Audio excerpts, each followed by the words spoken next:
السلام عليكم. حضر معكم وصفة كيش كابريس خالي من العجين ومنخفض كربوهيدرات. نضيف 20 غرام من البصل مقطعين مكعبات، 2 فصوص من الثوم مفروم، نصف ملعقة كبيرة من الزيت البلدية، ونخلط الكل ونخليه مدة 3 دقائق، ومن بعد 3 دقائق نزولو فوق النار ونحتفظوا به جانبا. نضيف 4 بيضات بلديين، 2 بياض بيض، 180 ملل من حليب جوز الهند او لوز او كاجو، الملحه، الابزار، ونضربوا الكل حتى يعمل الرغوه. من بعد ما تبرد لينا بصله نضيف لها حبه واحده طماطم نقيوها نحيدوا لها الزريعه ونقطعوها مكعبات، 6 غرام من اوراق ريحان طازج مفروم، ونخلطوا الكل.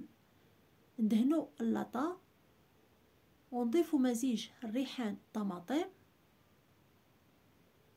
113 غرام جبن موزاريلا مبشور، مزيج البيض، حبة واحدة من الطماطم نقيوها نحيدو لها الزريعة ونقطعوها شرائح،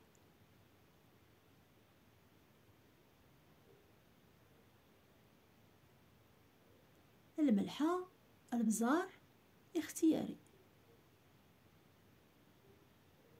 ونسخنوا الفران 177 درجة مئوية، وندخلوا الكيش طيطيبنا البيض ونخرجوه ونقدموه بالصحة والراحة.